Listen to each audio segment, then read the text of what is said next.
pembukaan yang pertama akan disampaikan oleh Bapak Insinyur Haji Imam Budi Hartono selaku Wakil Wali Kota Depok, sekaligus membuka acara kita pada pagi hari ini. Kepada Bapak Insinyur Haji Imam Budi Hartono, padanya kami persilakan. Assalamualaikum warahmatullahi wabarakatuh. Waalaikumsalam. Alhamdulillah wa syukurillah wa la quwwata illa billah. Allahumma sholli ala sayyidina Muhammad wa ala ali sayyidina Muhammad. Amma ba'du. Pergi berburu di akhir pekan, keluar kampung masuk ke hutan. Bapak Ibu yang Allah muliakan, sehat selalu saya doakan. Amin. Yang saya hormati Bapak Kiai Haji Dr. I. Nasri Muhammad MM selaku Ketua DPI Kota Depok. DPI itu apa ya? Dewan Masjid Indonesia. Dewan Masjid Indonesia ya, bukan Depok Umat Idris bukan. Bisa aja. Yang saya hormati Ketua DPRD, abang kita nih yang ganteng, Bang HTM Yusuf Saputra.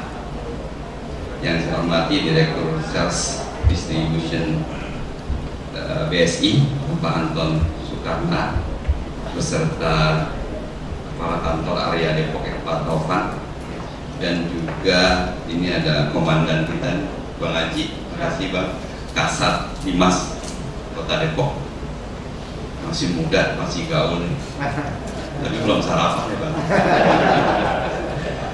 Lalu juga ada Pak Camat kita nih Pak Abdurrahman ya, panggilan bekannya Abra, Camat Cimanggis. Lalu kepada seluruh para asatid dan atasija, para kiai ustadz yang tidak saya sebutkan satu persatu, mohon maaf, memang agak keburu-buru nih, waktu yang mepet dari saya, karena akan ada tamu dari Jawa Barat di Bojongsari, dari wilayah mana nih, timur ke barat gitu ya.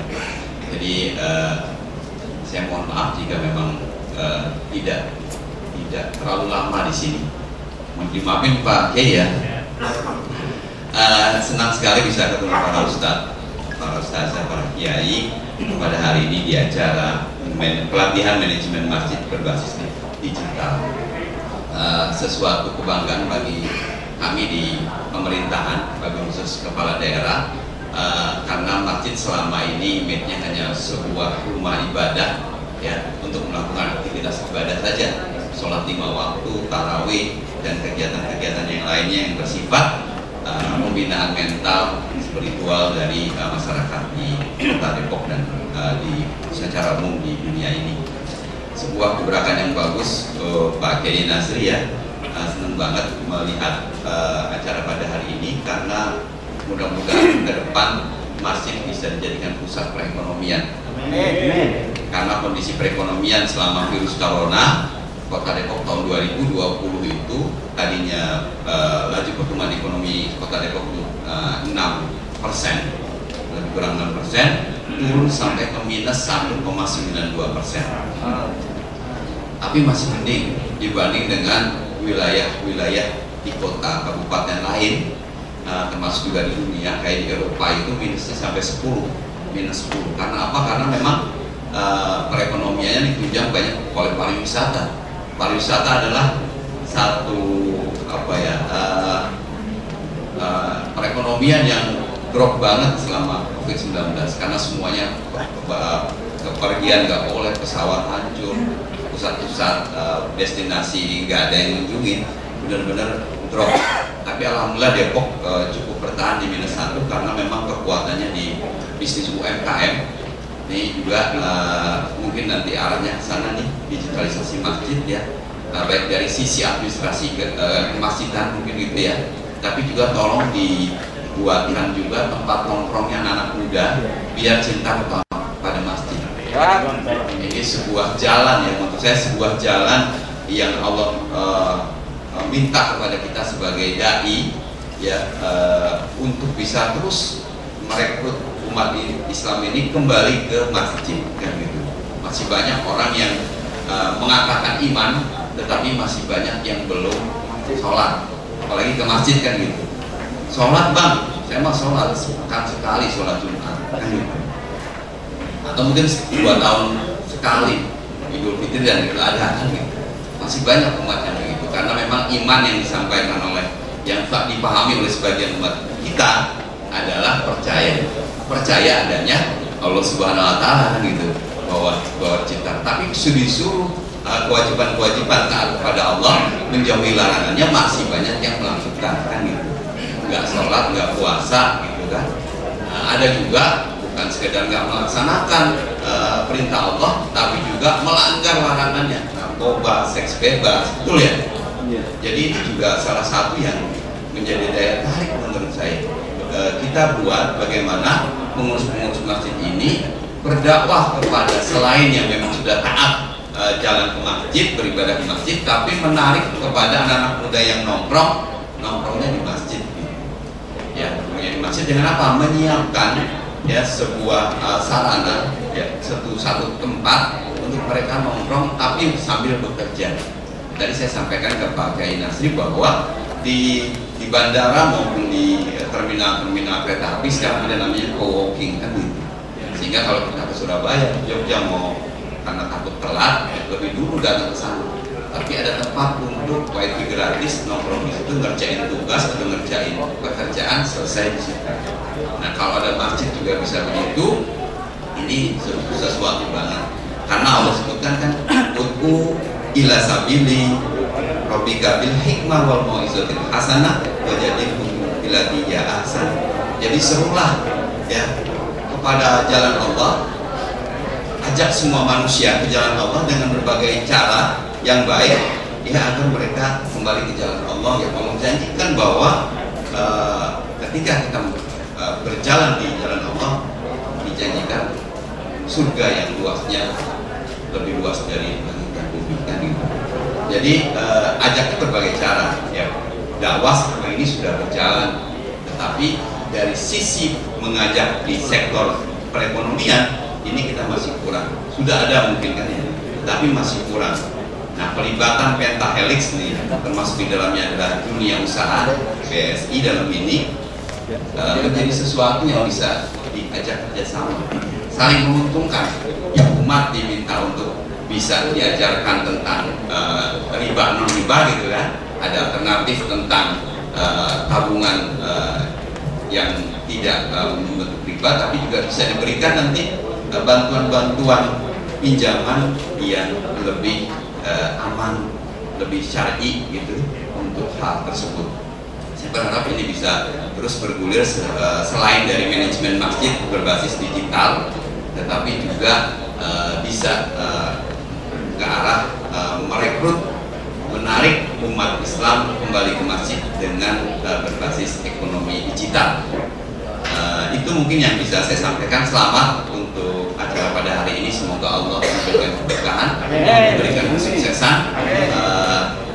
Semoga DMI di Kota Depok terus juga menggeliat ya, bersatu untuk menguatkan dakwah di Kota Depok, karena memang agak berat ya, dari mulai penyimpangan agama pasti ada gitu Pak ya, penyimpangan agama Islam kan ada ya, banyak nabi di Kota Depok kan ya, ada penyimpangan akidah, ada babi ngepet kan gitu ya, itu juga ada. Jadi memang sangat berat tugas kita, belum lagi mengajak kepada umat yang memang masih jauh dari ajaran-ajaran Allah Subhanahu Wa Taala, ajaran Rasulullah Sallallahu Alaihi Wasallam. Jadi tantangannya cukup berat, menghidupkan masjid dan lain sebagainya. Semoga dengan pertemuan hari ini menjadi keberkahan dan titik awal untuk kita bersatu berdakwah kepada umat ke jalan Allah Subhanahu Wa Taala. Karena itulah tugas dai bagi kita, dan kami di pemerintah sangat terbantu dari teman-teman sekalian, dari para kiai, para ustadz, para ustazah terhadap dakwah yang ada di Padang. Dan kabar gembiranya, ini Bang Putra juga sudah menyelesaikan tugas dari kami sebagai pemerintah, yaitu membuat Perda Depok Kota Religius. Terima kasih Bang Putra. Memang sangat ditentang sama teman-teman yang lain, tapi alhamdulillah berhasil bertemu himpun suara dari berbagai partai yang tadinya menolak dan bisa mendukung dari perda ini. Perda ini sebenarnya memayungi untuk kehidupan beragama. Kata religius memang tidak diartikan hanya untuk hanya satu umat, tetapi religius itu adalah untuk seluruh umat. Karena kita paham Depok adalah kebinekaan, sukunya banyak, agamanya juga banyak. Untuk bantuan kemarin juga kami sudah merealisasikan janji kampanye Idris Imam, ya salah satunya adalah meningkatkan insentif untuk guru ngaji. Ya, guru ngaji yang tadinya awalnya hanya 250 orang sekarang sudah 1000 orang. Yang tadinya hanya diberikan 250.000 per bulan, ya sekarang sudah menjadi 350.000 per bulan.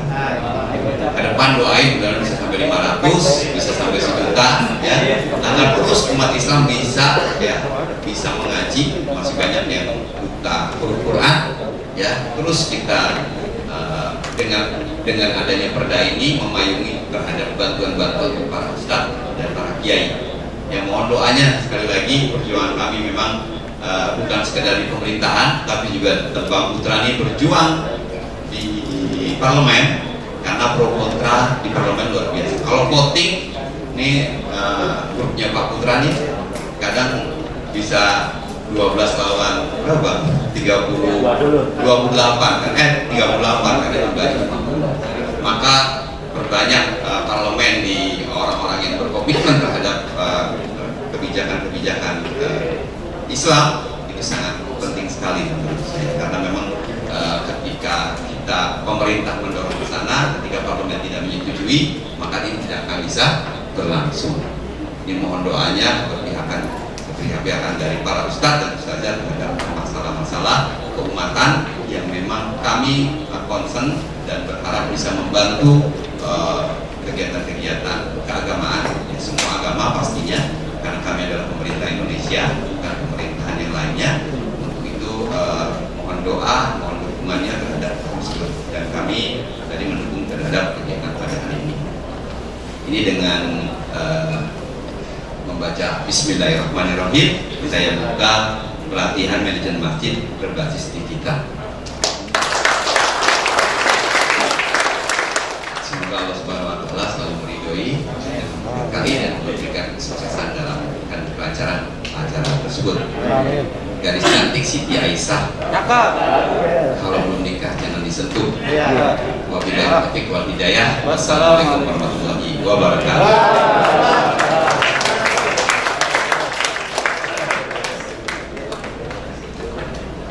Ya, terima kasih kami ucapkan kepada Bapak Imam Hartono selaku